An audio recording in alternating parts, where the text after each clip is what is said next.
মলি সাহেব হয়েই আপনারা এখানে বসে আছেন, বেশি মলি সাহেব হয়েই আপনারা বসে নেই। হ্যাঁ, যদি জিজ্ঞাসা করি ভোটের ওনার পায়ের তলায় জান্নাত, নামায়ের পায়ের তলায় জান্নাত, আপনারা কেউ ভুল করে বলবেন না মাওলানা সাহেব ভোটের ওনার পায়ের তলায় জান্নাত, সবাই বলবেন মায়ের পায়ের তলায় জান্নাত। আমি যদি আপনাদেরকে জিজ্ঞাসা করি 5 ওয়াক্ত নামাজ পড়া সুন্নাত না মুস্তাহাব না ওয়াজিব, সবাই বলবেন ফরজ।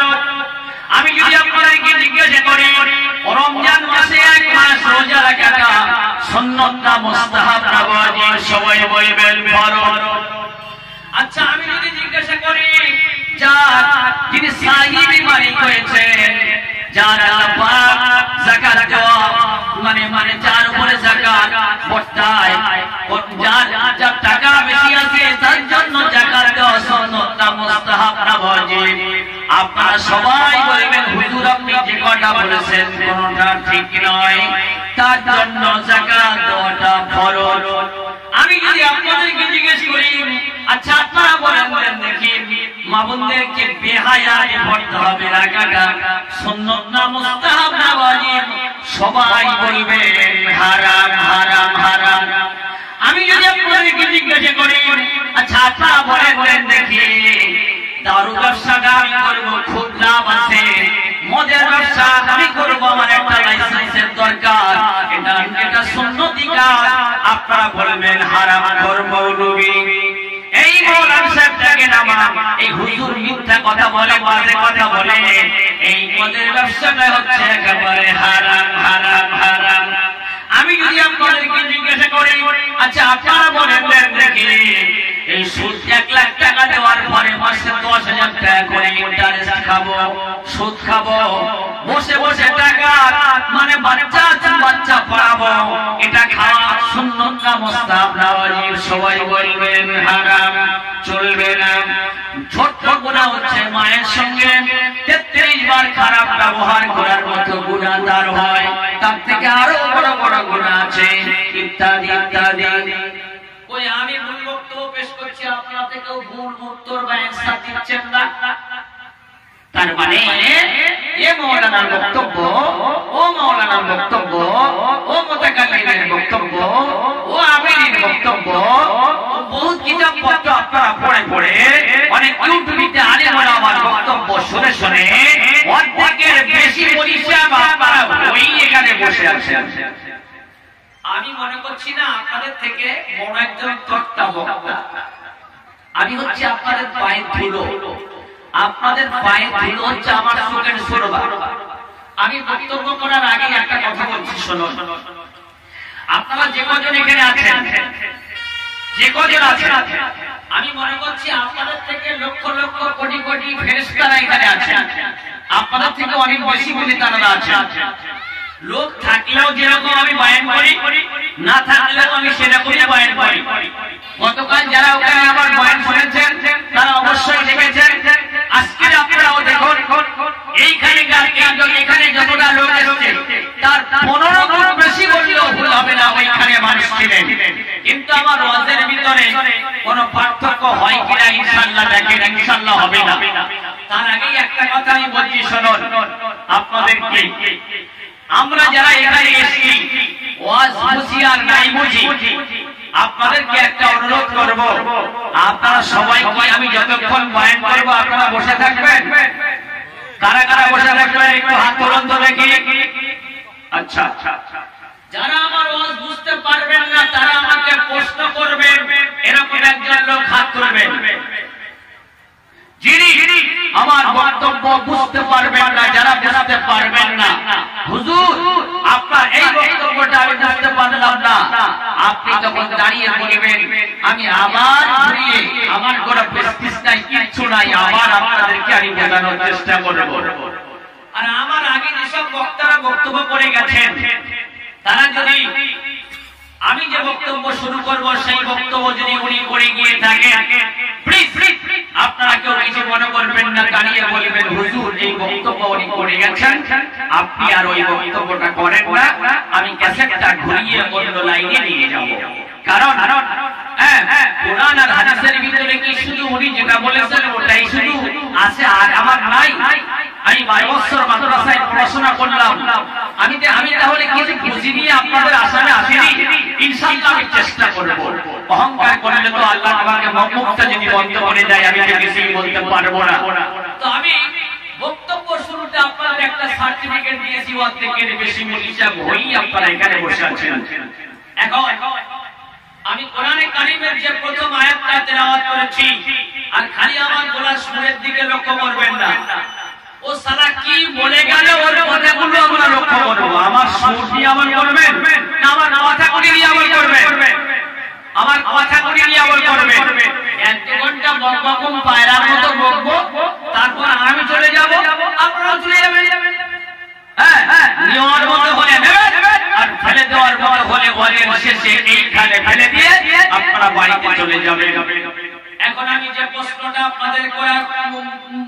প্রশ্নটা আমি আপনাদেরকে করব সেটা হচ্ছে, এই ধর্মীয় সভাটা যারা দিয়েছেন আর তাদের কারণে আমরা যারা এখানে বসে বসে কোরআন হাদিসের কথা শুনছি, বা আমরা বক্তা যারা বলছি ওয়াজ বুঝি আর গাই বুঝি, এইখানে বসে বসে বসে এই রাতটা আমরা জাগরণ করে দেই, তাহলে আল্লাহ পাকের বিনিময়ে তিনি আমাদেরকে জান্নাত দিতে পারেন কি পারেন না?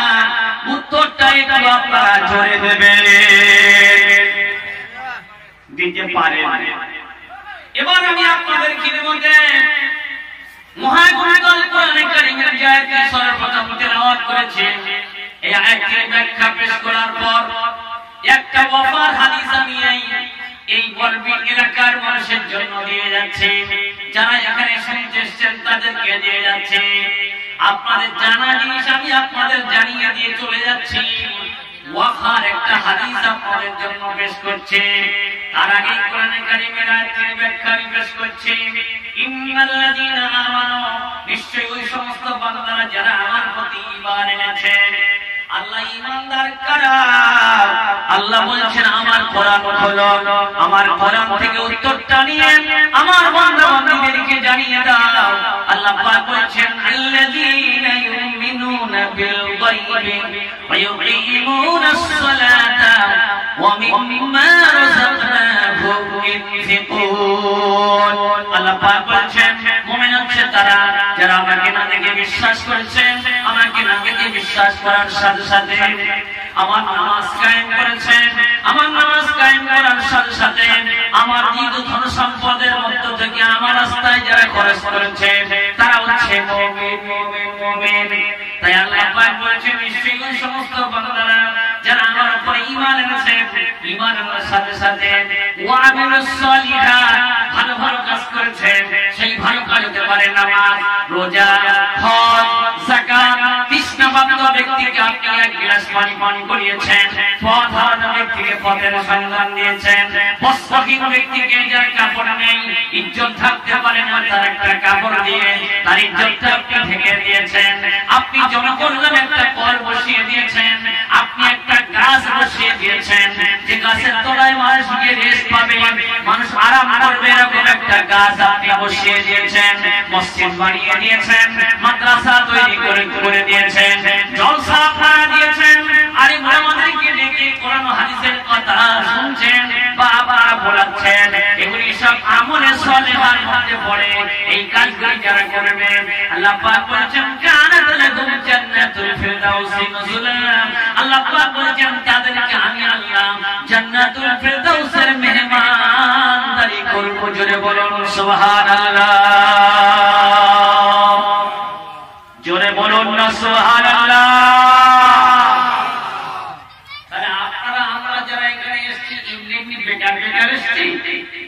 যারা ভাবছে তারাই বেকার। আপনার বাড়িতে আপনি চোরকে নিয়ে যান না, ডাকাতকে নিয়ে যান না, খুনিকে নিয়ে যান না, এটা দুনিয়ার রূপে জান্নাতের বাগান। আল্লাহ পাক আপনাদেরকে ভালোবেসেছেন, আমাদেরকে ভালোবেসেছেন, তার কারণে আমরা এখানে আসতে পেরেছি। আর রাসূল কারীম সাল্লাল্লাহু আলাইহি ওয়াসাল্লাম তিনি বলে দিয়েছেন মাইয়াল্লাহু বিহি খায়রান ইয়াফকাহু ফিদ্দীন। আল্লাহ পাক যাদেরকে বেশি ভালোবাসেন তাদের দিনের জ্ঞান, দিনের সমঝ, দিনের বুঝ আল্লাহ পাক দান করেন। এবার আমি আপনাদেরকে বলতে একটা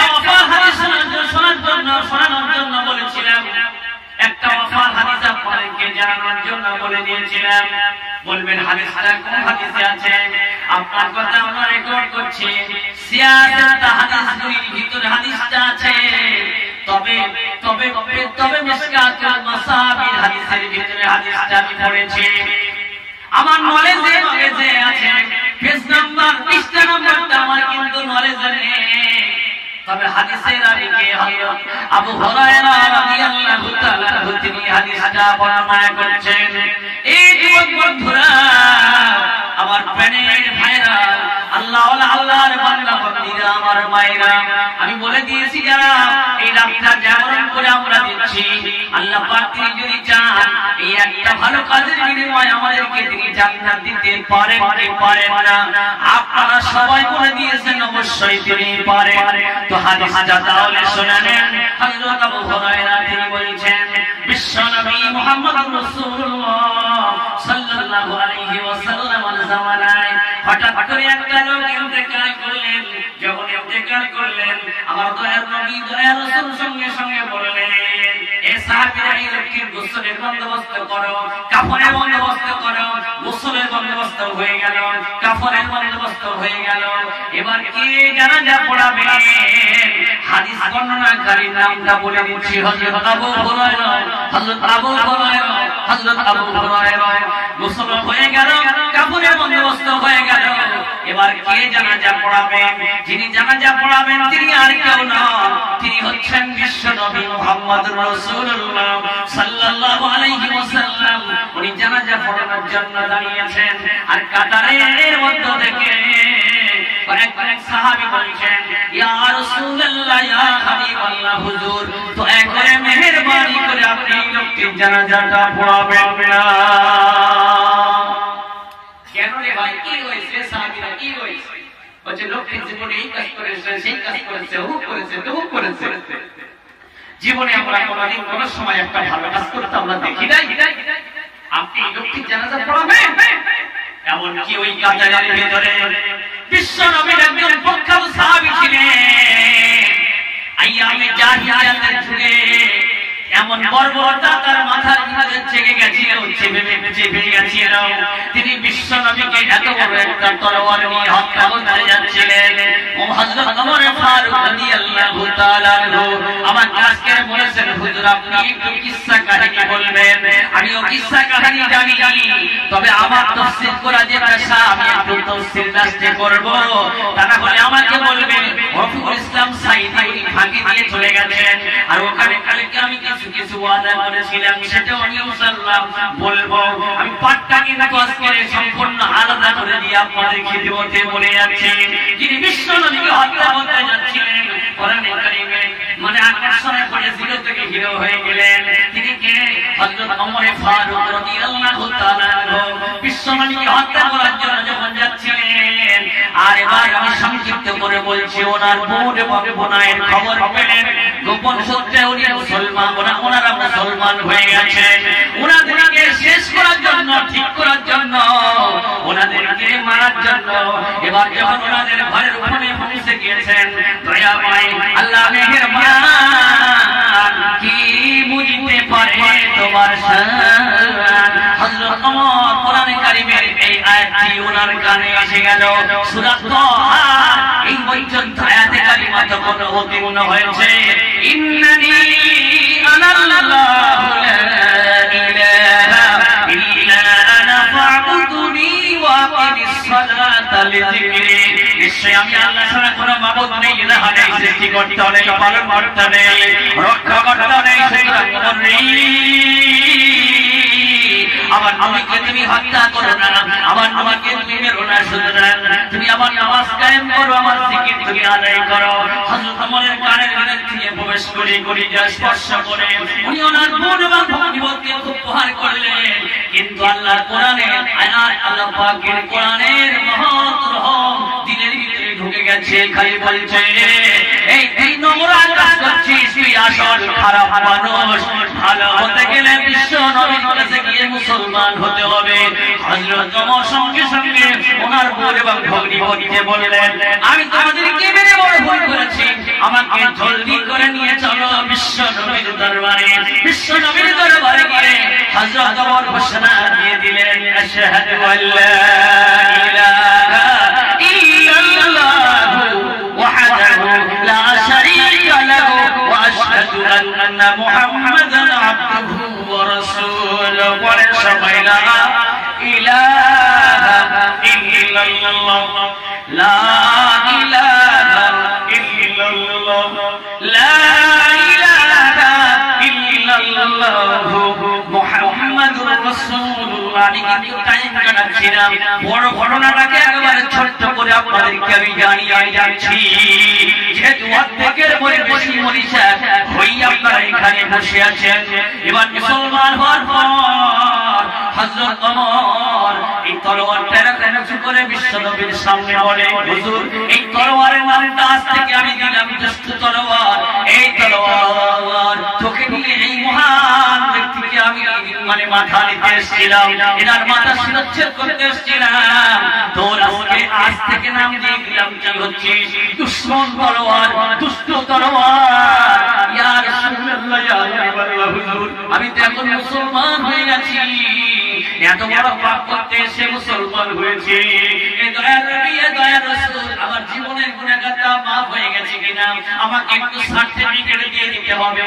বিশ্বনবী সঙ্গে সঙ্গে বললেন, ওমর রে আল ঈমান তাহাদির মা কানা ক্বাবলাহা, একবার ঈমান আনার কারণে আল্লাহ পাক তোমার तमाम জিন্দেগির গুনাহটা এক সেকেন্ডের ভিতরে মাফ করে দিয়েছেন। জোরে বলুন সুবহানাল্লাহ।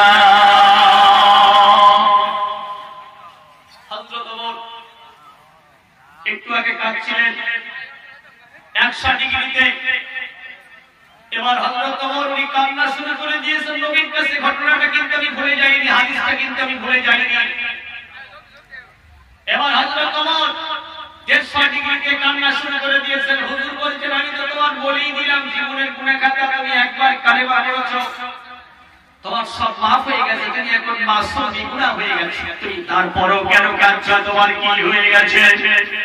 হযরত ওমর সঙ্গে সঙ্গে বলছেন, হুজুর গো আমার জীবনের গুনাহটা মাফ হয়ে গেছে ঠিকই, এখন কিন্তু নামাজের টাইম হয় নাই। নামাজ মুয়াজ্জিন যখন আযান দেবে হাইয়া আলাস সালাহ, নামাজের জন্য, হাইয়া আলাল ফালাহ তোমার কামিয়াবির জন্য, আস-সালাতু খায়রুম মিনান নাম, ঘুমাইতে নামাজ উত্তম। ইযা নুদিয়া লিস-সালাতি মিন ইয়াউমিল জুমআতি ফাসআউ ইলা যিকরিল্লাহি ওয়া যারুল বাই'a যালিকুম খায়রুল লাকুম ইন কুনতুম তা'লামুন। আল্লাহ পাক বলেন, হে আমার ঈমানদার বিশ্বাসী বান্দাগণেরা, ইয়া আইয়ুহাল্লাযীনা আমানু ইযা নুদিয়া লিস-সালাত, হে আমার ঈমানদার বিশ্বাসী বান্দাগণেরা, যখন তোমাদের নামাজের জুমার নামাজের জন্য ডাকা হবে, নামাজের জন্য ডাকা হবে, কল কারখানা ব্যবসা বাণিজ্য সব ত্যাগ করে আমার হুকুম পালন করার জন্য তোমরা আমার ঘরে এসে আমার হুকুমটা তোমরা আদায় করবে। আর যখন নামাজ শেষ হয়ে যাবে, বড় তাসবিহ নিয়ে খালি বসে বসে ইল্লাল্লাহ ইল্লাল্লাহ করে জিকির করবেন। আল্লাহ কি বলেছেন? টাইম থাকলে করবেন, না টাইম থাকলে আপনার করতে হবে না। আল্লাহ কি বলে দিয়েছেন? ফাইযা কুদিয়াতিস সালাতু ফান্তাশিরু ফিল আরদি ওয়াবতাগু মিন ফাযলিল্লাহি ওয়াযকুরুল্লাহা কাসীরান লাআল্লাকুম তুফলিহুন। যখন নামাজ তোমাদের শেষ হয়ে যাবে, কল কারখানা অফিস আদালত ব্যবসা বাণিজ্যে তোমার কর্মী বার হয়ে যাবে, আর তোমার কর্মস্থলে তুমি যখন থাকবে, তুমি দলিলের নাম, হেগিনের নাম, ভোল্টারের নাম, কোন লেখক, কোন লেখিকা, কোন পর্যটক, কোন সাংবাদিক তার নাম তুমি নেবে না। সেই সময় তুমি কার নাম নেবে? ওয়াজকুরুল্লাহা কাসীরান লাআল্লাকুম তুফলিহুন। তুমি বেশি বেশি করে আমার স্মরণ করবে। আমি যদি তোমার স্মরণে থাকি, নিশ্চয়ই তুমি বান্দা কামিয়াবি হয়ে যাবে, নিশ্চয়ই বান্দি তুমি নিশ্চয়ই কামিয়াবি হয়ে যাবে। হযরত ওমর বলেন, হুজুর গো এখন নামাজের টাইম হয়নি, তার আগে আমি একবার কালেমা পড়ে মুসলমান হয়েছি, এখন যদি আপনার সামনে মালাকুল মউত এখনই হাজির হয়ে যায়, ইযা জাআহুম লা ইস্তাখিরুনা সাআতান ওয়া ইস্তাকদিমুন, মরণ যখন খুঁজি আসবে, এক মিনিট আগে করা হবে না, এক মিনিট পরেও করা হবে না। গতকাল যারা ওখানে গিয়েছেন আপনারা দাঁড়িয়ে বলবেন সেই ওয়াজগুলো করছি কিনা। আল্লাহ পাক বলে দিয়েছেন, আইনামা তাকুনু মুতু ওয়ালাউ কুনতুম ফি বুরুজিন মুশাইয়াদা মরণের ভয়ে তোমরা যদি কাছের ঘরে সুরক্ষিত গম্বুজের ভিতরে লুকাও মরণ তোমাদের ছাড়বে না আল্লাযী তাফিরুনা মিনহু ফাইন্নাহু মুলাকিকুম মরণ থেকে পালাও তুমি মরণ তোমার লইবে যদিও তো আকাশবাণী লাগিয়ে রাখো সেটাই শুনি এরকম কোনো ঔষধ নাই এরকম কোনো চিকিৎসা নাই নাই সংসার জগতে খুলিয়া কাতর হইলে কি হবে রে পানিবে না তার ফিরাতে ইয়া রাসূলুল্লাহ ইয়া হাবিবাল্লাহ হুজুর আপনার সামনে যদি খুলি মারা কলম হাজির হয়ে যায় আর আমার প্রাণটা যদি এখানে উড়িয়ে নিয়ে চলে যায় তাহলে আমার যোহরের নামাজ আর হবে না আসরের নামাজ আর পড়া হবে না কোন নামাজই আমি আর পড়তে পারবো না এখন যদি আমি ইন্তেকাল করে চলে যাই আল্লাহ পাক তিনি আমাকে জান্নাত দেবেন কি জাহান্নাম দেবেন এই দয়ার নবী দয়ার রাসূল আমাকে আপনাকে জানিয়ে দিতে হবে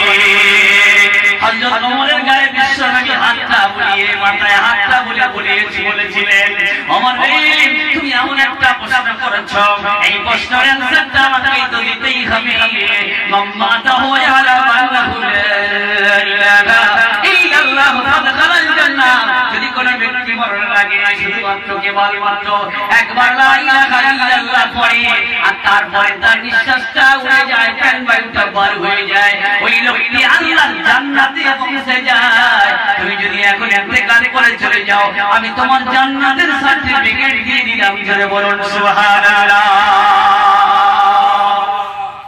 সেই ওমর কাতারের মধ্যে আছেন তিনি বলছেন হাদিসটা ভুলে গেছি না ভুলে যায়নি তিনি তার সম্পর্কে রাসূলুল্লাহ বললেন আনা খাতিরুন নবিয়্যিন লা নবিয়্যা বাদি লাউ কানা নবিয়্যা বাদি লাকানা ওমর এই সাহাবীরা আমি হচ্ছে নবীদের বলে সামতে পারি আমার পরে বিশ্বের বুকে কোন নতুন নবী আসবে না লাউ কানা নবিয়্যা বাদি লাকানা ওমর আমার পরে বিশ্বের বুকে যদি কোন নতুন নবী কেউ হয়ে আসতো এই জিরো লোকটা হয়ে আসতো যে আমাকে তলোয়ার নিয়ে মাথা নেওয়ার জন্য এসেছিল হত্যা করার জন্য এসেছিল এই ওমরই নবী হয়ে আসতো সেই ওমর এই কাতারের মধ্যে আছেন তিনিও বলছেন হুজুর আপনার সাহাবীদের মতো আমারও মত দয়া করে মেহেরবানি করে আপনি এই লোকটির জানাজাটা পড়াবেন না মুখে দাঁড়িয়ে নেই নামাজও পড়ে না আপনার কথাও কোনদিনের জন্য শুনতে দেখি নাই এ ভাই আমার কথার মাঝে মধ্যে উত্তর দেবেন যতক্ষণ আমি থাকবো আপনাদের ইনশাআল্লাহ কিছু দিয়ে যাচ্ছি দেখেন না আচ্ছা নবীরা যা কথা বলেন সব কার ক্যাসেট থেকে নকল করে নবীরা কথা বলেন আল্লাহ পাকের কাছ থেকে নকল করে জিবরাইলের মাধ্যমে আল্লাহর কাছ থেকে নকল করে নবীরা কথা বলেন আমার ভাইরা সঙ্গে সঙ্গে বিশ্ব নবী আমার জানতে চাইলেন লাশের সামনে দাঁড়িয়ে লাশ তো সামনে আছে সমস্ত শ্রোতাদের দিকে লক্ষ্য করে বিশ্বনবী বলেছিলেন যারা জানাজা পড়তে এসেছিলেন এই তোমরা যারা জানাজা পড়তে এসেছো এই লোকটি জীবনে কোনোদিনের জন্য কোনো সময় একটা ভালো কাজ করেছেন এরকম কি তোমরা কেউ সাক্ষী দিতে পারবে দয়াময় আল্লাহ মেহেরবান কি বুঝিতে পারে তোমার সাক্ষী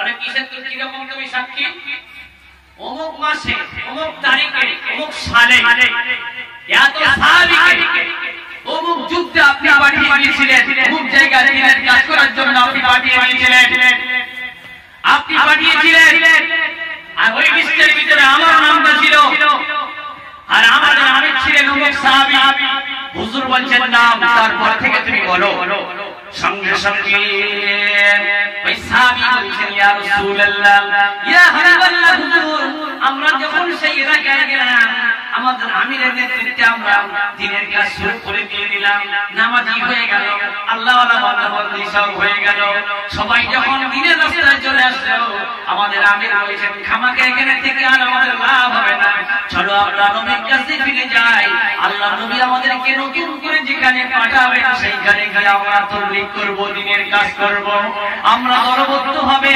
সবাই আপনার কাছে ফিরে আসছি কয়েকদিন হেঁটে হেঁটে এক সামারির কাছে চৌরাস্তার মোড় আমরা বলি আপনারা বলেন সারারি চৌরাস্তার মোড়ে আমরা যখন আসলাম গভীর থেকে গেল, আমাদের মধ্যে কানাঘুষো আরম্ভ হয়ে গেল, গবেষণা শুরু হয়ে গেল। এই রাস্তা দিয়ে সত্য আসতে পারে, এই রাস্তা দিয়ে সত্য আসতে পারে।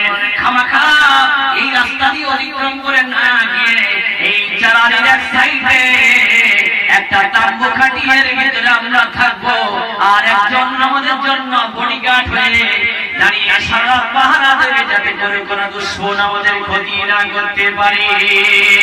আমরা সবাই মনে করছি আমি শেখ যদি আমার কথা একবার বলে আমি জানাবো কি করে, পা তো ফুলে মোটা হয়ে গেছে। আমি শেখ যদি আমাকে বলে তাহলে আমি জানাবো কি করে, আমার তো জানানোর ক্ষমতা হবে না। ইয়া রাসূলুল্লাহ, ইয়া হাবিবাল্লাহ, হুজুর এই যে লোকটি জানাজা পড়ানোর জন্য আপনি দাঁড়িয়েছেন, ইনি কোথায় ছিলেন তা আমরা জানি না।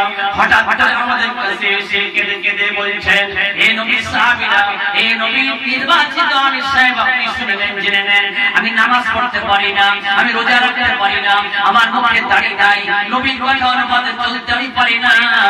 আপনারা রাতের বেলা এই ঘরের ভিতরে তাম্বুর ভিতরে আরামে ঘুমান, আপনাদের জন্য কোনো ক্ষতি হতে দেব না, দুশমনের আক্রমণ করতে দেব না। সারা দাঁড়িয়ে দাঁড়িয়ে আপনাদের জন্য আমি পাহারা দেব।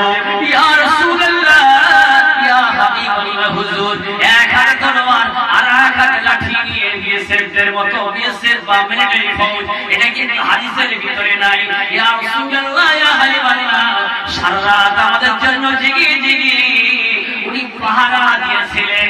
এই একটা ভালো কাজের জন্য আমি সাক্ষী হয়ে গেলাম। হযরত আবু হুরায়রা বলছেন, আমি বিশ্ব নবীর মুখের দিকে তাকিয়ে দেখি আমার দয়াল নবীর চোখ থেকে পানি ঝরঝর করে গড়িয়ে দাঁড়িয়ে উপর থেকে চোখে নিচে পড়ছে।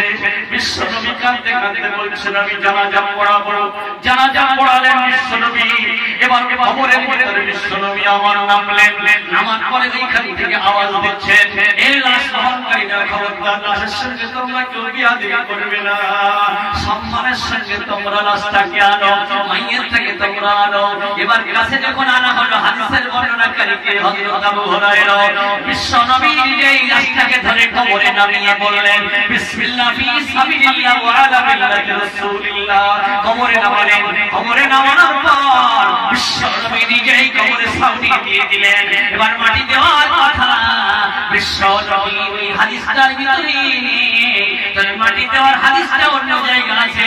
মিনহা খালাকনাকুম, এটা কোরআন শরীফের আয়াত। ওয়াফিহা নুঈদুকুম ওয়া মিনহা নুখরিজুকুম তারাতান উখরা। কবরবাসীরা, এই মাটি থেকে তোমাকে সৃষ্টি করা হয়েছিল, এই মাটিতে তোমাকে আবার চলে আসতেই হলো। ওয়া মিনহা নুখরিজুকুম তারাতান উখরা, আবার তোমাকে এই কবর থেকে তোলা হবে কিয়ামতের দিবস। মাটি দেয়া হয়ে গেল, আমাদের পড়াশোনা হয়ে গেল। হাদিস বর্ণনাকারী কে? হযরত আবু হুরায়রা। এবার আমি নবীর দিকে তাকিয়ে দেখি, হযরত আবু হুরায়রা বলছেন, বিশ্ব নবী আমার কবরের মাঝখানে দাঁড়িয়ে কবরের দিকে লক্ষ্য করে বলেছিলেন, কবরবাসী, ও কবরবাসী, আমার সাহাবীরা বলে তুমি জাহান্নামী। আমি বিশ্বনবী মুহাম্মদ রাসূলুল্লাহ তদন্ত করার পরে জানতে পেরে গেছি তুমি এমন একটা ভালো কাজ করছো, তার কারণে আমি তোমার জানাজা পড়িয়েছি, আমি তোমার কবরে নামিয়েছি, তোমার জন্য পড়াশোনা করেছি, তোমার বুকে মাটি দিয়ে দিয়েছি। এখন তুমি যাওয়ার সময় কবরবাসী, ও কবরবাসী, আমার সাহাবীরা বলে তুমি জাহান্নামী। আমি বিশ্বনবী মুহাম্মদ রাসূলুল্লাহ সাক্ষী দিয়ে চলে যাই, আবশিরুল জান্নাহ, আবশিরুল জান্নাহ, আবশিরুল জান্নাহ। তিনবার বললেন, তুমি সেই জান্নাতের অধিবাসী, তুমি সেই জান্নাতের অধিবাসী, তুমি সেই জান্নাতের অধিবাসী। জোরে বলুন সুবহানাল্লাহ, জোরে বলুন না সুবহানাল্লাহ। আমরা নামাজ পড়ছি, আমরা রোজা রাখছি, ভালো ভালো কাজ করছি, আপনারা কত কষ্ট করে আজকের এই ধর্মীয় সভাটা দিয়েছেন। আব্দুস সুবহান রঙ্গুরি সাহেব আসার কথা ছিল, তার মায়ের শরীর খুব খারাপ, তিনি আসতে পারেননি, মেসেজ দিয়েছেন। এনারা আমাকে মানে খুব রিকোয়েস্ট করে ধরেছেন, হুজুর আমাদের ধর্মসভাটা আপনাকে করে দিয়ে যেতে হবে, তাই আমি আপনাদের খিদমতে এখানে এসেছি। তাহলে আমরা এত ভালো কাজ করছি, আল্লাহ তিনি আমাদেরকে তার বিনিময়ে জান্নাত দিতে পারেন না? আশা এবং ভয়ের মাঝখানে ঈমান নিহিত। হযরত ওমর রাদিয়াল্লাহু তাআলা বলেছেন, কিয়ামতের ময়দানে, হাসরের ময়দানে আল্লাহ পাক যদি বলেন হাসরবাসীরা সবাই চলে যাও জান্নাতে, একজন ব্যক্তি যাবে জাহান্নামে, আমি ওমর একাই ভয় পাই, এমন ভয় পাই আমি ওমর একাই যাব জাহান্নামে, সবাই চলে যাবে জান্নাতে। আবার যদি আল্লাহ পাক বলেন হাসরবাসীরা সবাই চলে যাও জাহান্নামে, কেবলমাত্র একমাত্র একটাই ব্যক্তি যাবে জান্নাতে, আমি আমার আল্লাহর উপরে এত আশা রাখি আমি ওমর একাই যাব জান্নাতে, সবাই চলে যাবে জাহান্নামে। আল্লাহ বলেন কি লা তানাতুর রাহমাতিল্লাহ, তোমরা আমার রহমত থেকে খবরদার নিরাশা যাও না। ইন্নাল্লাহা ইয়াগফিরুয যুনুবা জামিআ, আমি আল্লাহ সমস্ত গুনাহ খাতা মাফ করতে ভালোবাসি। ইন্নাহু হুয়াল গফুরুর রহিম, আমি আল্লাহ অত্যন্ত ক্ষমাশীল দয়াবান।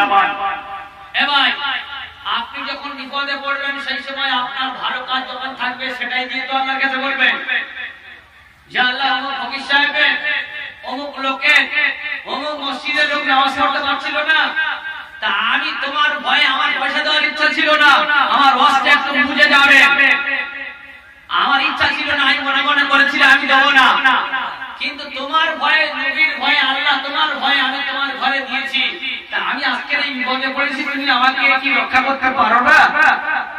তা আপনি ভালো কাজের ওসিলা যদি আপনি দেন তারপরে তো আপনি বাঁচবেন।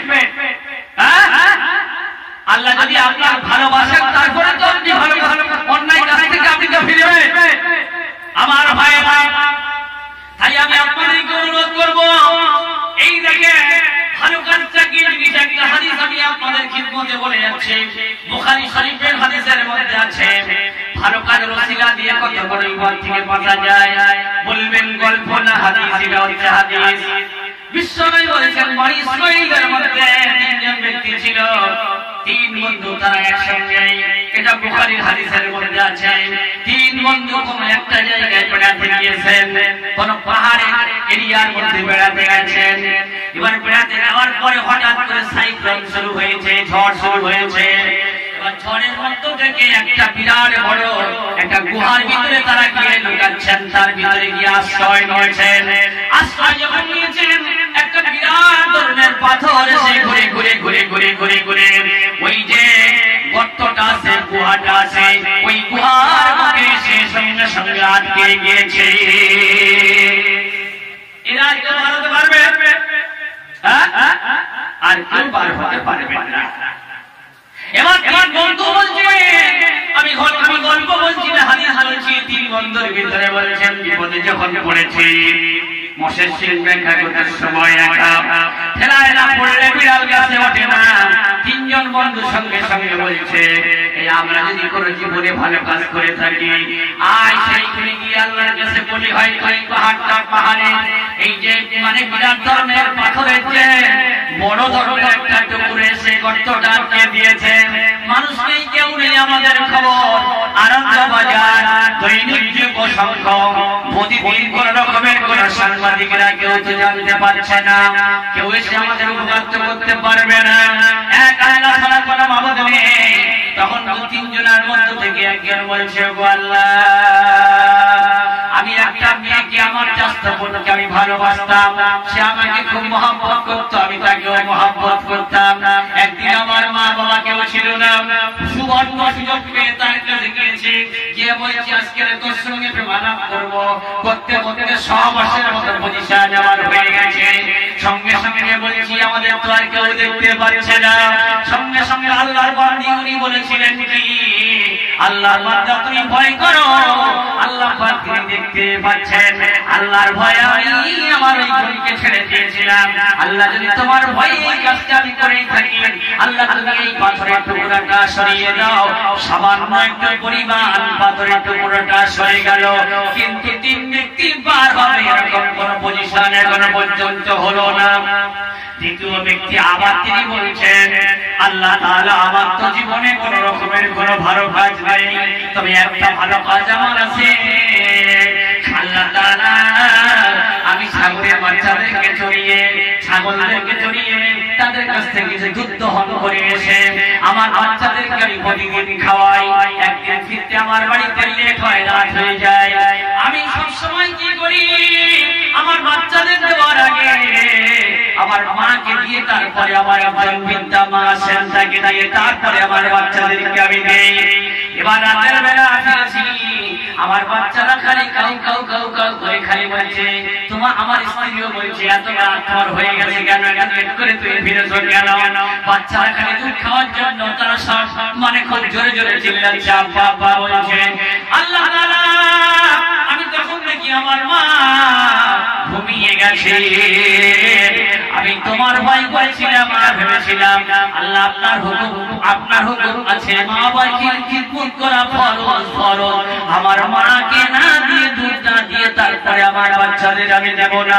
আল্লাহ আমি সেই সময় কি করলাম, আমার ওই মাকে দুধটা দিয়ে দিলাম, দিয়ে তারপরে আমার বাচ্চাদেরকে আমি দিলাম। কিন্তু আমার বাচ্চারা আমার কাছে মনে হয়েছিল বেশি জরুরি মায়ের থেকে আগে দিতেই হবে। তোমার মহব্বতে তোমার ভয়ে যদি আমি এই ভালো কাজটা করেই থাকি, আল্লাহ এই গুহার মুখে যে পাথরটা সে আটকে দিয়েছে তুমি একটু সরিয়ে দাও, যাতে করে আমরা এই গুহার থেকে বার হয়ে যেতে পারি। বিশ্বনবী বলছেন পাথরের টুকরাটা আর একটু সরে গেল, কিন্তু তিনজন ওই গুহার ভিতর থেকে বার হয়ে আসতে পারে। এরকম এখনো পর্যন্ত রাস্তাটা ক্লিয়ার হলো না। আর দু ভাগ চলে গেছে, আর এক ভাগ চলে গেলে তিনজন ব্যক্তি বার হয়ে আসতে পারে। তৃতীয় ব্যক্তি বলছে, আর তৃতীয় ব্যক্তি বলছে আল্লাহ আমার জীবনে কোন রকমের কোন ভালো কাজ নেই, একটা ভালো কাজের ওসিলা দিয়ে আপনার কাছে দোয়া চাইছি। আমি একজন ধনী ব্যক্তি, আমার অনেক অনেক অনেক অনেক আমার ধন সম্পদ আছে, তুমি নিশ্চয়ই জানো। আমি শ্রমিকদেরকে খাটাই, সবার পয়সা আমি ঠিক টাইমে দিয়ে দেই। একটা শ্রমিক তার পয়সাটা যাতে সে ভুলে যায়, সে কয়েক মাস পরে কয়েক বছর পরে এসে বলছেন মালিক আপনার কাছে আমি টাকা পাবো, আমার টাকাটা আপনি দিয়ে দেন। আমি যদি বলতাম তুই তো আমার কাছে কিছু পাবি না, সে তো কিছু করতে পারতো না। আমি বললাম তোর পয়সা নিয়ে এই ছাগল, এই একটা ছাগল কিনেছিলাম, তার থেকে এই ছাগলের পাল হয়ে গেছে, এই ছাগলগুলি সব তুই নিয়ে চলে যা। সে যখন ভাবছে বড় ভাই মালিককে হাস্যকর করার জন্য হেসে বলছে আমাকে মারার জন্য, বলছে না না তোর পয়সা আমি কিনেছিলাম, এইগুলি ছাগল হয়ে গেছে, তুই সব নিয়ে যা। আল্লাহ যদি এই তোমার ভয়ে তোমার মহব্বতে এটা কাজটা যদি আমি করে থাকি, ওকে তো আমি তাড়িয়ে দিতে পারতাম। এই পাথরের টুকরাটা এসে কতটা যে আটকে দিয়েছে, আল্লাহ তুমি একটু সরিয়ে দাও, যাতে করে আমরা তিন বন্ধু এই গুহার ভিতর থেকে পার হয়ে চলে যেতে পারি। দয়ার ভাই বিশ্বনবী বলছেন পাথরের টুকরাটা সরে গেল, তিনজন ব্যক্তি বিল্লাহি তাকবীর আল্লাহু আকবার বলতে বলতে ভিতর থেকে পার হয়ে চলে আসলো। জোরে বলেন সুবহানাল্লাহ, জোরে বলেন সুবহানাল্লাহ। নারায়ে তাকবীর, নারায়ে তাকবীর। ভাই আমরা পার্টির স্লোগান যখন আমরা দেই, অল্প লোক থাকলে যেন মনে হয় এলাকাটা কাঁপে। আর মুসলমানের জন্য শ্রেষ্ঠ স্লোগান নারায়ে তাকবীর আল্লাহু আকবার দেওয়ার কথা বললে সেই সময় আওয়াজটা আপ ডাউন করে, বাপ বলেন ছেলে দেখেন। আর বল খেলা যখন বাপ আর বেটা দুজনেই মিলে করতে দেখতে যান, বল খেলা যখন বাপ আর বেটা দুজনেই মিলে দেখতে যান, দেখতে দেখতে আপনার আমার মনোনীত প্লেয়াররা যখন বলটা গোলের ভিতরে ঢুকিয়ে দিল, বাপ আর বেটা দুজনেই মিলে বলছে গোল। খেলোয়াড়রা কি বলছে, জোরে জোরে চিল্লা তোরা। ওখানে তো সিসি ক্যামেরা লাগানো রয়েছে, আপনি বললেও গোল হবে আর না বললেও গোল হবে। ক টাকা দেয় আপনার? ইনকিলাব জিন্দাবাদ, তোমরা খাবে আমরা বাদ। যদি কোনো প্রতিবাদ ভাত থাকবে বাদাবাদ। কি দেয় চাইলে চিনলে? আর মুসলমানের জন্য সবথেকে শ্রেষ্ঠ স্লোগান নারায়ে তাকবীর আল্লাহু আকবার। এই আওয়াজ দেওয়ার সময় আমাদের মধ্যে আপ ডাউন করে, তাই রাত 12টা বেজে গেলে বক্তার 12টা বেজে যায়, শ্রোতার 12টা বেজে যায়। এখন ঘড়িতে 12টা বাজে, মাত্র 10টা পাস হয়েছে, এর মধ্যেই আপনাদের 12টা বেজে গেল। আওয়াজটা একটু জোরে দেবেন, এই আওয়াজটা যেন আল্লাহ পাকের আশীর্বাদ পর্যন্ত পৌঁছে যায়। দেন স্লোগান নারায়ে তাকবীর, জোরে নারায়ে তাকবীর।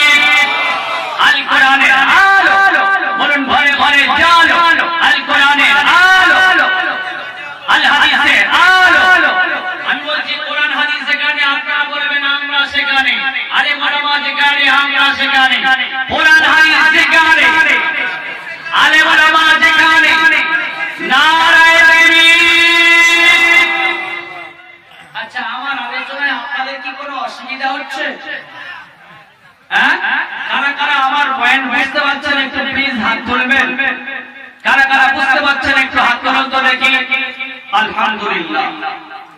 যারা যারা বুঝতে পারছেন না একটু হাত তুলে দেখা দেখা হুজুর আপনার বক্তব্য আমরা কিছুই বুঝতে পারছেন না। নেই হয়তো মনে মনে ভাবছেন যে আমি হাত তুললে মানুষ আমার খারাপ বলবে। আমি চেষ্টা করি, আসামে যখন আসি আমার খুব কষ্ট হয়, ধরে ধরে ধরে ধরে বলার চেষ্টা করি। ইমানের বলে আমাদেরকে বলিয়ান হতে হবে। বেঈমানের আজকে উঠে পড়ে লেগেছে, আমাদের দিন ইমানকে মুছে দেওয়ার জন্য হাজার প্রচেষ্টা চালিয়ে যাচ্ছে। যায় না, কুড়াল গাছকে বলছে তোকে কেটে ফেলে দেব, কাঠ বাড়ছে, কুড়াল গাছকে বলছে তোকে কেটে ফেলে দেব, কাঠ বলছে কুড়াল তুই আমাকে কি করে কাটবি রে, তোর একার দ্বারা কাটা সম্ভব হবে না, তুই এক কাজ কর, আমার জাত ভাই হচ্ছে কাঠ, তোর ভিতরে দিয়ে বানায় একটা পাট, ওই পাটটা ধরে কায়দা করে আমাকে মার, তাহলে কাজ করতে পারবি। আমাদের ঘরে ফেরি হয়ে গিয়েছে আজকের কমে, ঠিকই বোঝেন তো, যেটা দিয়ে ধান মারা হয়, আগে আগে ধান মারা হতো, এখন তো মেশিনে ধান মারা হচ্ছে। আমাদের ঘরে ফেরি হয়ে গিয়েছে আজকের কমে। হয়নি ওর নন মুসলিম দাদা, ওর হিন্দু দাদা বিশ্বনবীর বিরুদ্ধে গালাগালি দিয়েছে। আমাদের দেশের সন্তান ইসলামিক বই পুস্তক পড়ার পর সে বিশ্বনবীর নামে গালি দিল। আল্লাহ নবীর পরিলক্ষিত হযরত মুহাম্মদের চরিত্রে ঠিক নেই, নাউযুবিল্লাহ মিন যালিক। ওর নাম নিতে আমার বড় কষ্ট হয়, ওর নাম দিয়েছি বিহায়া খাতুন। সালমান রুশদি এই বেঈমান বলল কোরআনকে জ্বালিয়ে পুড়িয়ে সরকার করে দিয়ে দাও, কোরআনকে দেখা যাবে না। এক এক সময় এক এক রকম বেঈমানের আবির্ভাব হচ্ছে, আমাদের দিন ও ঈমানকে মুছে দেওয়ার জন্য হাজারো প্রচেষ্টা চালিয়ে যাওয়া হচ্ছে। উলামা মক্কা দিয়ানি এই শয়তানের একটা চোখ ছিল না, ইংরেজদের দালাল ছিল, ইংরেজ থেকে উর্দু থেকে হিন্দি থেকে বই পুস্তক লিখলো। এই শয়তান বলল আমি নবী হয়ে গেছি। মুসাইলামাতুল কাজ্জাব সে নবী বলে দাবি করেছিল। এক এক সময় এক এক রকম বেঈমানের আবির্ভাব হচ্ছে, আমাদের দিন ও ঈমানকে মুছে দেওয়ার জন্য হাজারো প্রচেষ্টা চালিয়ে যাওয়া হচ্ছে। তবে একটা কথা বলছি শুনুন, কোরআনের বিরুদ্ধে, হাদিসের বিরুদ্ধে, ইসলামের বিরুদ্ধে, নবীর বিরুদ্ধে, মাদ্রাসার বিরুদ্ধে, মসজিদের বিরুদ্ধে যারা যত সংগ্রাম করুক, যাই করুক না কেন, এরা কোনদিনের জন্য সফলতা অর্জন করতে পারবে না, পারবে না, পারবে না, পারবে না। বলবেন আপনার যুক্তিটা দিয়ে আছে, আমি আপনাদের খিদমতে যুক্তিটা দিয়ে যাচ্ছি। এক সাহেব বলছেন এই বেটা এই লাইট অফ করো তো, এই লাইট অফ করো তো। ওই বেটাটা গিয়ে লাইটের সামনে গিয়ে 3 ঘন্টা ফুঁক দিয়েছেন, মুখ করে 3 ঘন্টা ফুঁক দিয়েছে। 3 ঘন্টা ফুঁক দেওয়ার পরও লাইটটা নিভলো না। এসে বলছেন স্যার, আমার কথা বুঝতে পারছেন তো স্যার, আপনি লাইট অফ করতে বললেন, আমি তো 3 ঘন্টা ফুঁক দিলাম, ওই লাইটটা তো অফ হলো না। আরে বেটা তুই তো দূরের কথা, তোর দাদু যদি কবর থেকে উঠে এসে ওই লাইটের সামনে ফুঁক দেয়, ওই লাইট কোনো মতে অফ হবে না। ওই লাইট অফ করার একটা রুলস আছে, একটা নিয়ম আছে, একটা শৃঙ্খলা আছে। সেই নিয়মে যদি লাইট অফ করা হয় তাহলে লাইট অফ হবে। আর যদি ওই লাইটটা তুই বাড়ি বাড়ি ওর ভিতরে আছে ডেঞ্জারাস কারেন্ট, তারটা যদি ছিঁড়ে ফেলিস, ওর ভিতরে আছে ডেঞ্জারাস কারেন্ট আছে, ওটা শর্ট খেয়ে মৃত্যুবরণ করতে পারিস। তাহলে সিস্টেমটা কি দেখবি, দেওয়ালের গায়ে একটা সুইচ আছে, ওই সুইচটার উপরে লেখা আছে টিটার মানে টিউবলাইট, আর একটা সুইচ আছে ওর উপরে লেখা আছে টিটার মানে বাল্ব। ওইখান থেকে অন করা আছে, চালু করা আছে। বেটা লাইটের সামনে গিয়ে তুই যদি ফুঁক দিস, যে আমি হয়ে যাবে, কোনো মতে লাইটটা হবে না। ইসলামের বিরুদ্ধে, নবীর বিরুদ্ধে, কোরআনের বিরুদ্ধে, হাদিসের বিরুদ্ধে এরা যত মানে ষড়যন্ত্র করছে, এরা এই লাইটগুলির সামনে যে খালি ফুঁক দিচ্ছে, সুইচের কাছে পৌঁছাতে পারছে না। সুইচটা কার হাতে আছে? লাহু মাকালিদুস সামাওয়াতি ওয়াল আরদ, আকাশ এবং জমিনে জমিনের চাবিকাঠি রয়ে গেছে আল্লাহ পাকের কাছে। আল্লাহ পাক বলেছেন কি নাহনু নাযালনা যিকরা ওয়া ইন্না লাহু লাহাফিজুন। কিতাব পাইবে মহাভারত তার সাথে কোরআনকে নিয়ে যদি আটলান্টিক মহাসমুদ্রের উপরে ফেলে দেওয়া হয়, আল্লাহ কোরআন বিশ্বের বুকে কয়েক মিনিটের ভিতরে সাঁতার কেটে চলে আসবে। আল্লাহ বলে দিয়েছেন নাহনু নাযালনা যিকরা ওয়া ইন্না লাহু লাহাফিজুন। আমি কোরআনকে অবতীর্ণ করেছি আর এই কোরআনকে সংরক্ষণ করার দায়িত্ব আমি আল্লাহ নিজ হাতে রেখে দিয়েছি। একটা বাচ্চা ছেলে হাফিজ কোরআন আছে, ওকে যখন আপনি ডাকবেন ও এসে যখন পড়বে আলহামদুলিল্লাহ রাব্বিল আলামিন থেকে নিয়ে সূরা নাস পর্যন্ত পড়ে দেবে। একদিনের ভিতরে হাজার হাজার লক্ষ লক্ষ কোরআন আমার বিশ্বের বুকে চলে আসবে। অন্য গ্রন্থগুলি বিশ্বের বুকে আসা সম্ভব হবে না। তাই আল্লাহ হুজ্জাতুল বিল্লাহ আরাফাতের ময়দানে লক্ষাধিক সাহাবার সামনে চোখ ভরা পানি ভরা ব্যথা নিয়ে বিদায় বসতে দিকে বলেছিলেন قال النبي صلى الله عليه وسلم تركت فيكم امرين لن تضلوا ولا تمسكتم بهما كتاب الله وسنة رسوله। আল্লাহ নবী হুজ্জাতুল বিল্লাহ আরাফাতের ময়দানে লক্ষাধিক সাহাবার সামনে চোখ ভরা পানি ভরা ব্যথা নিয়ে বিদায় ভাষণ দিতে গিয়ে বলেছিলেন আয় আমার সাহাবারা, কাল বৈশাখী ঝড় যখন আসে গাছ পড়ে যায়, দেওয়াল হয়ে যায়, ঘর হয়ে যায়, আখিরি জামানায় তোমাদের দিন ইবাদত করে কাল বৈশাখীতে ঝড় আসতে থাকবে। সেদিন আমি নবী মুহাম্মদ রাসূলুল্লাহ তোমাদের মাঝে থাকবো না। তোমরা সেদিন চার ছায়ায় দাঁড়িয়ে তোমাদের দিন ঈমানটা হেফাজত করবে। তাই আমি নবী মুহাম্মদ রাসূলুল্লাহ তোমাদের মাঝে দুইটা জিনিস দিয়ে গেলাম, একটি হলো কোরআন শরীফ আর একটি হলো হাদিস পাক। এই দুইটা জিনিস দুই হাতে করে নিয়ে আল্লাহ জমিনের উপরে যদি তোমরা টিকে রাখতে পারো, দুনিয়ার কোন শক্তি, কোন যুক্তি, কোন সমিতি, কোন কমিটি তোমাদেরকে গোমরাহ করে জাহান্নামগামী বানাতে পারবে না, পারবে না, পারবে না, পারবে না। আগামীকাল বন্ধুরা এই বর্মা বাজারে দাঁড়িয়ে দাঁড়িয়ে দেখবেন ওখান থেকে বাস কি গুয়াহাটি যায়, দেখবেন বন্ধুরা, দেখবেন বন্ধুরা, কিংবা ন্যাশনাল রোডে আপনারা দেখবেন, হাই রোডে দেখবেন বাসগুলি আপনার কিনা গুয়াহাটিতে চলে যাবে। দেখবেন বন্ধুরা বাসের ডান দিকে ড্রাইভারের পাশে একটা আয়না থাকে, বাম দিকের গেটে একজন হেল্পার তিনি দাঁড়িয়ে থাকেন।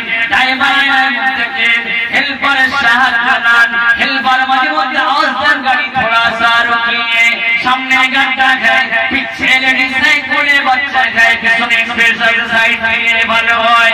ড্রাইভার আইলাই মধ্যে হেল্পারের সাহায্য নেন। বাসটা সময় মতো করে আস্তে আস্তে আস্তে আস্তে গন্তব্যস্থানে পৌঁছে যায়, পথে পথে পথ হতে দেয় না। এ ভারতের মুসলমানেরা, এ আসামের মুসলমানেরা আমাদের জান থাকবে আয়না আয়না আয়না, সেটা হচ্ছে কোরআন শরীফ। কোরআন শরীফ বাম দিকে আমাদের একজন হেল্পারের দরকার, তিনি তো এই দুনিয়ার বুকে নেই। তিনি কে? বিশ্বনবী মুহাম্মদ রাসূলুল্লাহ সাল্লাল্লাহু আলাইহি ওয়াসাল্লাম। তার সুন্নাত নবীগুলি হাদিস সব হাতে করে নিয়ে নিলাম।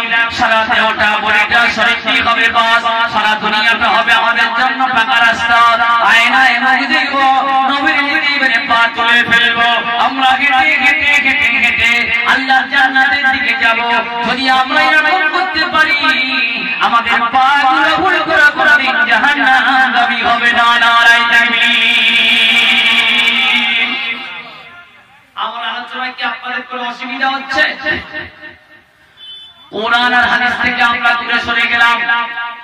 আমাদের মাথায় বাস পড়বে না তো কাদের মাথায় বাস পড়বে? আমি এক ছেলেকে জিজ্ঞেস করছি, বাবু তোর নাম কি রে? বলে আমার নাম আব্দুল্লাহ। এ বাবু তোর নাম কি রে? বলে আমার নাম আব্দুর রহমান। হাদিস শরীফের ভিতরে সরে দুটি নাম সবথেকে আল্লাহর কাছে বেশি পছন্দনীয়। একটা হচ্ছে আব্দুল্লাহ আর একটা হচ্ছে আব্দুর রহমান। বাবু তোমরা কোন ক্লাসে পড়ো? আব্দুল্লাহ বলছে ক্লাস 9 এ, আব্দুর রহমান বলছে ক্লাস 10 এ। বাহ, এত অল্প বয়সে তোমরা পড়াশোনা করে করে এগিয়ে যাচ্ছ। তোমরা একদিন বড় হবে, এসপি হবে, ডিএম হবে, আইসি হবে, ওসি হবে, ডাক্তার হবে, ইঞ্জিনিয়ার হবে, ব্যারিস্টার হবে। দোয়া করি আল্লাহ পাক যেন তোমাদেরকে এলাকার শীর্ষে বড় শিক্ষায় শিক্ষিত আল্লাহ পাক যেন তোমাদেরকে করে। তবে বাবু কয়েকটা কথা একটু জিজ্ঞেস করবো, বলবে? বলে বলুন। আচ্ছা আমি যদি জিজ্ঞেস করি ইসলামের ইতিহাসে হযরত ওমর, উসমান, আলী রিজওয়ানুল্লাহ তাআলা আলাইহিম আজমাইন এই যারা সাহাবীরা ছিলেন এদের কোন একটা ছোট্ট জীবনী যদি আমি জিজ্ঞেস করি তোমরা কি বলতে পারবে? লেটার নিয়ে পাস করে অনেকে, লেটার নিয়ে ফেল করে গেল, বলল তারা কারা জানি না, চিনি না, বুঝি না। আচ্ছা আমির খান, সালমান খান, শাহরুখ খানের যদি কিছু গান জিজ্ঞেস করি তোমরা কি বলতে পারবে? আব্দুল্লাহ বলছে আমার 19টা গান মুখস্থ আছে আর 50 থেকে 60 খানা গান আমার ডায়েরিতে লেখা আছে। আব্দুর রহমানও তাই বলল। আমি তখন বললাম বাবা একটু গান আমাকে শোনাও তো দেখি। तখন আব্দুল্লাহ বলছে ফার্স্ট টাইম देखा तुझे हम हो गया, सेकंड टाइम में लब हो गया, परदेसी परदेसी जाना लगे मुझे छोड़ के। আমি তখন বললাম বাবু আমার আত্মা ভরে গেছে আর তোমাদের গান শোনাতে হবে না। কোথায় পাকা হওয়ার দরকার ছিল আর আজকেও কোথায় পাকা হয়েছে। তাই আমাদের ছেলেরা কি তাহলে ডাক্তার হবে না, ইঞ্জিনিয়ার হবে না, ব্যারিস্টার হবে না? আমি আপনাদের বলবো আপনারা স্কুলে দেন, কলেজে দেন, কিন্তু তার সাথে সাথে নবীর ব্যাংক, নবীর মাদ্রাসায়, এই মসজিদে যে সমস্ত হুজুররা পড়ান ওনাদের কাছে কোরআন এবং হাদিসটা শিক্ষা দেন, তাহলে আপনার ছেলে আমির খান, সালমান খান, শাহরুখ খানের ভক্ত হবে না।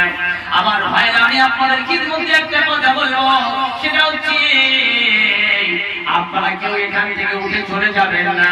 আমি আপনাদের জন্য দোয়া দেব, বলবেন আপনি দোয়া করলে দোয়াটা কবুল হবে তার কি গ্যারান্টি আছে? আমি আজকের দোয়া করলে আমার দোয়াটা আপনাদের জন্য কবুল হতে পারে, গ্যারান্টি আছে। বলবেন তার প্রমাণ হাদিস থেকে নিয়ে নেন। নবীজি বলেছেন সালাসু দাওয়াতিন মুস্তাজাবাতিন লা শাক্কা ফীহি, দাওয়াতুল মুসলিমি ওয়া দাওয়াতুল মুসাফিরি ওয়া দাওয়াতুল ওয়ালিদি আলা ওয়ালাদি। তিন ব্যক্তির দোয়া কবুল হয়, তার ভিতরে এক ব্যক্তি হচ্ছেন মুসাফির। আমি কলকাতা দক্ষিণ 24 পরগনা লোকেশন সুন্দরবন থেকে আপনাদের খিদমতে এসেছি। আমার 4 রাকাত নামাজের পরিবর্তে আল্লাহ পাক আমাকে 2 রাকাত নামাজ ডিসকাউন্ট করে দিয়েছেন, মাফ করে দিয়েছেন। তারা আমি কি মুসাফির নই, লক্ষ 2 নাম্বার ছেলে হলেও আমি যদি দোয়া করি আপনাদের জন্য কবুল হয়ে যাবে ইনশাআল্লাহ। বলবেন আপনি কি দোয়া দেবেন? দোয়াটা দেখে আপনার দোয়াটা কি দোয়া আছে? গাড়ির দরকার এই দোয়ার ভিতরে ইনশাআল্লাহ আছে, বাড়ির দরকার এই দোয়াটার ভিতরে আছে। দোয়াটা আল্লাহর কাছে আমি প্রথমে এটাই করি, আল্লাহ পাক আপনার গাড়ির দরকার, বাড়ির দরকার, টাকার দরকার, অর্থের দরকার, ধন সম্পদের দরকার, আল্লাহ পাক যেন যা মনস্কামনা আপনারা করবেন সব যেন আল্লাহ পাক আপনাদের মনস্কামনা পূর্ণ করেন। তবে আসল মেন যে দোয়াটা দিয়ে যাচ্ছি আমি দুটো বলবো, 5টা বলতে পারবো না, কিন্তু এই দোয়াটার ভিতরে সমুদ্র মহাসমুদ্রের পানি করে সব প্রকার আছে। দোয়াটা আপনারা নিয়ে নেন, প্রতিদিন আপনারা দোয়াটা করেন, এর থেকে বড় দোয়া হতে পারে না। আমার পাশে আলিম হুজুর বসে আছেন, ওনাকে জিজ্ঞাসা করবেন, উনিও বলবেন রব্বানা আতিনা ফিদ দুনিয়া হাসানাতাও ওয়া ফিল আখিরাতি হাসানাতাও ওয়া কিনা আযাবান নার। ও আল্লাহ দুনিয়াতে তুমি আমাদেরকে শান্তিতে রেখে দিও। শান্তি মানে কি? গাড়ির দরকার, এই শান্তির ভিতরে দুনিয়ার মধ্যে আছে। বাড়ির দরকার, টাকার দরকার, অর্থ সম্পদের দরকার, এই দুনিয়া ফিদ দুনিয়া হাসানার মধ্যে আছে। ওয়া ফিল আখিরাতি হাসানা, আল্লাহ আখিরাতে তুমি শান্তিতে রেখে দিও। এই আখিরাতে শান্তি বলতে কবরের আযাবটা যেন আপনার আমার মাফ হয়ে যায়, মুলসিরাতের রাস্তাটা যেন আমি আপনি বিদ্যুৎ গতিতে পার হয়ে চলে যেতে পারি। বিধানের পাল্লা যখন নেকি বদি ওজন করা হবে, নেকির পাল্লাটা যেন ভারী হয়ে যায়। নবীর হাতের কাউসারের পানি যেন আমরা আপনারা সবাই যেন পেতে পারি। বিধান বিচারে বিনা হিসাবে আল্লাহর জান্নাতে যেন পৌঁছে যেতে পারি। অফিল আখিরাতে হাসানা সবের ভিতরে পড়ছে। আর একটা দোয়া আমি আপনাদের জন্য দিচ্ছি, ওয়া কিনা আযাবান নার। আল্লাহ আপনার জাহান্নাম থেকে, জ্বলন্ত অগ্নি থেকে, জাহান্নাম থেকে যেটা আপনি তৈরি করে দিয়েছেন, ওয়াকুদুহান নাস ওয়াল হিজারা, মানুষ এবং পাথর দিয়ে জাহান্নামের জ্বালানি আপনি করবেন। এই জাহান্নামের ভিতরে আপনি আমাদেরকে প্রবেশ করাবেন না। এর থেকে আর কি দোয়া আপনাদের জন্য দিতে পারি? তবে আমি আপনাদের খিদমতে একটা কথা বলবো।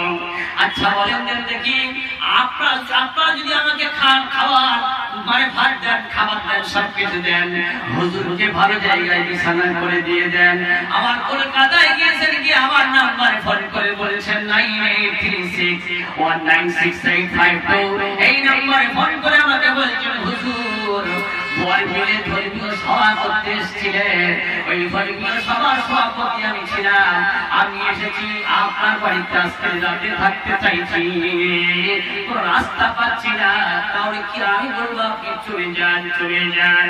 আমি আপনাদের খিদমতে কোরআন হাদিসের কথা বলছি, আপনারা এর বিনিময়ে কি আমাকে কিছু দেবেন না? এটা কিন্তু আমি মনে করি না। আল্লাহর কোরআনে আছে হাল জাযাউল ইহসানি ইল্লাল ইহসান ফাবিআইয়ি আলা'i রাব্বিকুমা তুকাজ্জিবান। क्या ইহসান के बदले में ইহসান नहीं है? অবশ্যই ইহসানের বদলা ইহসান আছে। আমি আপনাদের খিদমতে একটা কথা বলছি দেখেন, আল্লাহ নবী বিশ্বনবী মুহাম্মদুর রাসূলুল্লাহ কাফেরদের অত্যাচারে যখন মক্কা থেকে হিজরত করে মদিনায় চলে গেলেন, নবীর মহব্বতে অনেকে মক্কা থেকে হিজরত করে মদিনায় চলে গেলেন। এখন মদিনাবাসীরা সহযোগিতা করলেন, তাদের নাম হয়ে গেল কি আনসার। আনসার আর যারা বিশ্বনবীর মহব্বতে হিজরত করে মদিনায় চলে গেলেন, তাদের নাম হলো মুহাজির। আনসার আর মুহাজিরদের সহযোগিতায় দিনটা চমকে গেল, আল্লাহর দ্বীন প্রতিষ্ঠিত হয়ে গেল। আল্লাহর কোরআনে আছে ওয়াসাবিকুনাল আউয়ালুনা মিনাল মুহাজিরিন ওয়াল আনসারিল্লাযীনা তাবাউহুম বিইহসানিন রাদিয়াল্লাহু আনহুম ওয়া রাদু আনহু। আল্লাহ বলেন তারাই তো মেন জায়গায় পৌঁছে গেছে, মুহাজির এবং আনসার। আর আমি আল্লাহ আমার উপর রাজি হয়ে গেল, আমি আল্লাহ তাদের উপর রাজি হয়ে গেলাম। এবার বিশ্ব নবী যখন মক্কা থেকে হিজরত করে চলে গেছেন মদিনায়, এক ছোট্ট বাচ্চা, তার বাচ্চা অবস্থায় সে ঠিক হয়ে গেল, তার বাবাকে সে হারিয়ে ফেলল। মা আছে, চাচার কাছে লালিত পালিত হন, তার নাম হচ্ছে আব্দুল উজ্জা। বুখারীর ভিতরে লেখা হয়েছে আব্দুল উজ্জা বলে তিনি চাচার কাছে লালিত পালিত হয়েছেন। অনেক সম্পদের মালিক তিনি, মনে মনে ভাবছেন আমি বড় হয়ে আল্লাহ নবীর উপর ঈমান আনবো, আর চাচাকে নবীর রাস্তায় আমি নিয়ে যাবো, নবীর কাছে নিয়ে বায়াত করব। এখন নবীর মহব্বতে বড় হয়ে গেছে, সে এখন বলছে চাচা আমি বহুত বছর থেকে অপেক্ষা করছিলাম আপনি নবীর উপর ঈমান আনবেন, আমি হযরত মুহাম্মদকে ভালোবাসি, আপনি কি ভালোবাসেন? বলছেন হ্যাঁ আমিও ভালোবাসি। কোরআনে আছে ইয়ারিফুনাহু কামা ইয়ারিফুনা আবনাআহুম, তারা বলতো আমাদের ছেলেদের যদি আমাদের কেউ বলে দিয়ে যায় জন্মার বেজন্মা, আমরা সেটা মেনে নেব, মুহাম্মদকে যদি কেউ খারাপ কথা বলে তাকে কিন্তু আমরা কেউ মানবো না, মানবো না, মানবো না, মানবো না। নবী আমিন বলে পরিচিত ছিলেন, সাদেক বলে পরিচিত ছিলেন, সত্যবাদী বলে পরিচিত ছিলেন। চাচা সে যদি ভালো মানুষ হয়ে থাকে মুহাম্মদ, তার উপর আপনি ঈমান আনবেন কি আনবেন না? আপনি একটু করে বলুন। না তার উপর ঈমান আনবো না, বলে আমি তার উপর ঈমান আনছি। আব্দুল উজ্জা চাচা মাথায় আগুন উঠে গেল, বলে মুহাম্মদের প্রতি তুমি ঈমান এনেছো, তোমার অবস্থা কি হবে তুমি কি জানো? বলে না আমি জানি না। এই ছাগল মোষ ভেড়া যা কিছু আছে সব তোমাকে ভাত থেকে বঞ্চিত করা হবে, তাড়াতাড়ি রাজি আছি। খাওয়ার বাড়ি জমি জায়গা যা কিছু আছে সব কিছু থেকে তোমাকে মাহরুম করা হবে। তোমার বাচ্চা অবস্থায় তোমার বাপ মারা গেছিল, আমি ভেবেছিলাম আমি অবশ্যই খাদিজাকে সব ভাগ্য, কিন্তু তুমি যখন যদি ঈমান আনো তাহলে কিন্তু তোমাকে সব থেকে আমি মাহরুম করব। বলে আমি তাকে রাজি আছি। এবার সঙ্গে সঙ্গে বলছে আমি যে তোমাকে পরনের কাপড়টা দিয়েছি এটাও আমি খুলে নিতে রাজি আছি, খুলে দেব। ঈমানের কারণে একদিন তুই পৃথিবীর মুখ থেকে সব খুলে দিয়ে কাফন পরে কবরে চলে যেতে হবে, সব রেখে। বল তুসিরুনাল হায়াতাদ দুনিয়া ওয়াল আখিরাতু খায়রুন ওয়া আবকা। দুনিয়ার জিন্দেগি হচ্ছে ক্ষণস্থায়ী, আখিরাতের জিন্দেগি হচ্ছে চিরস্থায়ী। সুম্মা লা ইয়ামুতু ফিহা ওয়া লা ইয়াহয়া, সেখানে কেউ মরবে না, বাঁচবে না, একটাই পুরস্কার সেখানে আছে, ইন্নাল্লাযীনা আমানু ওয়া আমিলুস সালিহাত কানাত লাহুম জান্নাতুল ফিরদাউসি নুজুলা। যারা আমার উপর ঈমান আনবে আর ভালো ভালো কাজ করবে, আমি আল্লাহ তাদের জন্য জান্নাতুল ফিরদাউসের মেহমানদারি করব। ওনার পরনের কাপড়টা খুলে দিয়ে উলা উলা হয়ে কাঁদতে কাঁদতে মা যে ঘরে শুয়ে আছেন সেই ঘরে গিয়েছেন। খটখট করে আওয়াজ দেয়, কে? মা তোমার আব্দুল উজ্জা তোমার কাছে এসেছে দেখা করতে।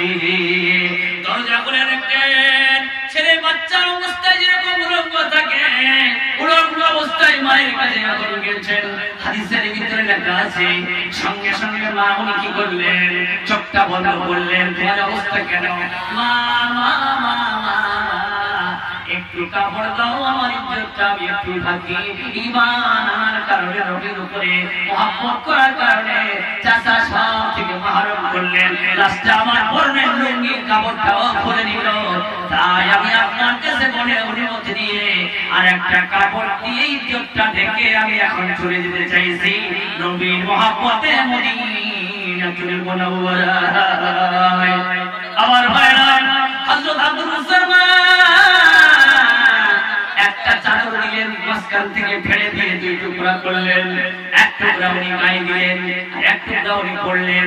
পরে সঙ্গে সঙ্গে মদিনায় চলে গিয়ে এখন ভোরের বেলা গিয়ে মসজিদে নববী, একলা মসজিদ নববীর গেটের বাইরে বসে আছেন পাগলের বেশে।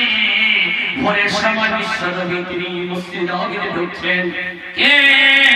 আমি আপনার একজন হতভাগা, আপনার একজন মানে অনেক বিশ্বাসী, মক্কা থেকে এসেছি, আমার নাম হচ্ছে আব্দুল উজ্জা। তোমার এই অবস্থা কেন? আরে হুজুর, ঈমান আনার কারণে, আপনার প্রতি মুহাব্বত করার কারণে সব ছেড়ে দিয়ে এখানে আমি হাজির হয়েছি। বিশ্বনবী সঙ্গে সঙ্গে কি করলেন? আমার ভাইরা, আমি আপনাদেরকে গল্প শুনিয়ে যাচ্ছি না, হাদিস শুনিয়ে যাচ্ছি। আমরা ঈমান আনার কারণে আমাদের সব কিছু শেষ করতে হচ্ছে না। আমরা অল্প হয়তো আল্লাহ ব্যয় করি, বেশিরভাগই আমাদের কাছে থেকে যায়। এবার বিশ্বনবী ওনাকে নাম দিলেন, তোমার নাম মুসলমান যখন হয়েছে ওনার নাম বিশ্বনবী দিয়ে দিলেন।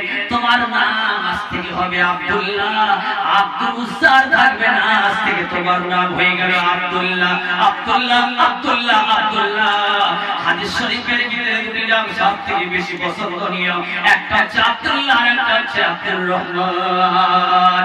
বিশ্বনবী কয়েকজন সাহাবীকে বললেন কি কোরআন শরীফ শিক্ষা দাও। কোরআন শরীফ শিক্ষা করলেন। জোরে জোরে মসজিদে নববীর ভিতরে আসার সফর মধ্যে জোরে জোরে চিল্লে চিল্লে কোরআন শরীফ পড়ে।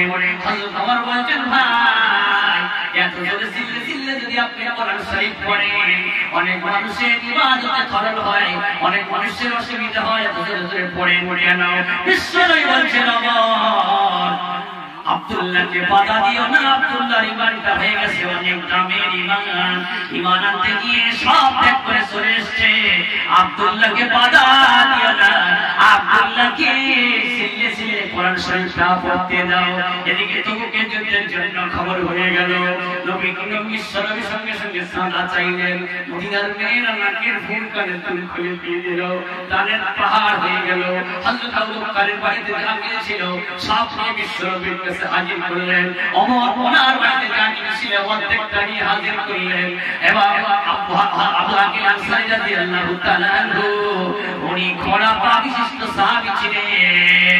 উনি কষ্ট করে কুয়া থেকে কিছু খেজুর সংগ্রহ করে উনি কিছু খেয়ে আর এক রাস্তা খেজুর নিয়ে বিশ্বনবীর ওই দানের উপরে তিনি দিয়ে দিলেন। সংক্ষিপ্ত করে বলেছি, আব্দুল্লাহকে নাকি রেজাল্ট হয়ে যায়। আব্দুল্লাহ বলছেন, হুজুর আমি তো কিছু দিতে পারব না, আমি এই দানের উপরে আপনার কাছে একটা জিনিস পেশ করছি, আমার জানটা দানের উপরে দিয়ে দিলাম। যেভাবে আপনাকে আপনি যেভাবে খরচ করতে হয় সেইভাবে আমি করুন, সেইভাবে আপনি করুন। তার মানে আমি জিহাদের ময়দানে যাব, আমি ওই তবুকের ময়দানে যাব, আমি সেইখানে গিয়ে যেন শহীদ হয়ে যেতে পারি। হযরত আব্দুল্লাহর হাতে একটা বাকর বেঁধে দিয়ে দিলেন। আব্দুল্লাহর হাতে একটা মানে গাছের ডাল বাকর বেঁধে দিয়ে দিলেন। দেওয়ার পরে বলছেন, আল্লাহ তাআলা আমি নবী দোয়া করি আব্দুল্লাহর জন্য, কাফের আব্দুল্লাহ রক্ত যেন কাফেরদের জন্য হারাম হয়ে যায়, হারাম হয়ে যায়। আব্দুল্লাহ বলছেন, হুজুর আমি তো আর ফিরবো না, আমি তো চলেই যাব, তাহলে আপনি কেন আমাকে এরকম ধরনের দোয়া করছেন? হুজুর বলছেন, আব্দুল্লাহ রে, তোমার ইন্তেকাল যদি জ্বরে আক্রান্ত হয়ে তুমি হও, জ্বর জ্বর জ্বর জ্বর নয়, জ্বরে আক্রান্ত হয়ে যদি মুখ থেকে চলে যাও, আল্লাহ পাক তোমাকে মাকাম দান করবেন। সত্যি সত্যি ওই এখন তৌকের ময়দানে গেলেন, ওনার হঠাৎ করে জ্বর এসে গেল, জ্বর যখন এসে গেল সঙ্গে সঙ্গে ওনার ওটা ইন্তেকাল হওয়ার একটা আভাস, উনি আবার সঙ্গে সঙ্গে ওখান থেকে খবর এসে গেল নবীর কাছে।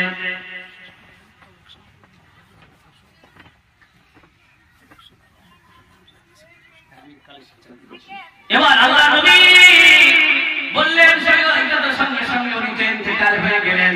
ইন্তেকাল যখন হয়ে গেলেন সঙ্গে সঙ্গে কবরের ভিতরে রেখে আল্লাহ নবী বললেন, আব্দুল্লাহ রে, আল্লাহ পাক যেন তোমার উপরে রাজি হয়ে যায়, আমি তোমার উপরে রাজি হয়ে গেলাম। তাই আব্দুল্লাহ উনি সব ছেড়ে দিয়ে চলে গেছেন। তাই আমি আপনাদের খিদমতে এই মসজিদে দিয়ে একটা কথা বলছি, এই মসজিদে সব হয়ে গেছে, পাথর হয়নি, নিচে পাথর হয়নি। মান বানা লিল্লাহি মাসজিদান বানাল্লাহু লাহু বাইতান ফিল জান্নাহ, যারা আল্লাহর ঘর বানিয়ে দেবে আল্লাহ তার জন্য উৎকৃষ্ট জান্নাতের ভিতরে ঘর বানিয়ে দিয়ে দেবে। সাত শ্রেণীর মানুষকে আল্লাহ পাক কিয়ামতের ময়দানে আল্লাহ পাকের সাজিবের নিচে তিনি ঠাঁই দিয়ে দেবেন। তার ভিতরে এক ব্যক্তি হচ্ছেন কলবুল মুআল্লাকুন ফিল মসজিদে, যাদের দিলটা ছিল মসজিদের সঙ্গে সংযুক্ত। তাই আমি দোয়া করব, এমন কোন বীরের বেটা বীর আছেন দাঁড়িয়ে সিংহের মতো দাঁড়িয়ে গর্জন করে উঠে বলবেন, আমাদের জনতার মা, জনতা বাবা দুনিয়া থেকে চলে গেছেন, আর তার সঙ্গে আমার আর দেখা নেই। আমার আব্বার জন্য, আমার মায়ের জন্য আমি মানে নিয়ত করে 10,000 টাকা দান করছি। এমন কোন বীরের বেটা বীর আছেন 20,000, 30,000, 50,000, যে যেরকম পয়সা দেওয়ার ক্ষমতা রাখেন, যদি কোন আল্লাহর বান্দা থাকেন দাঁড়িয়ে বলবেন, আমি তার জন্য প্রাণ উজাড় করে দোয়া করব, আল্লাহ পাক যেন আপনাকে লক্ষ লক্ষ কোটি কোটি টাকার মালিক বানিয়ে দিয়ে দেন। আসেন কোন বন্ধু, আসেন কোন বীরের বেটা বীর। মোহাম্মদ মুস্তাফা আহমেদ, পিতা মৃত্যু আব্দুল হামিদ, 70,000 টাকা দিয়েছিল। নারে তাকবীর। মোহাম্মদ মুস্তাফা আহমেদ, মুস্তাফা আহমেদ, পিতা আব্দুল হামিদ, পিতা মৃত্যু আব্দুল হামিদ, তিনি 70,000 টাকা দান করেছেন। জোরে বলুন মারহাবা। নারে তাকবীর। তিনি 70,000 টাকা দান করেছেন। জোরে বলুন মারহাবা।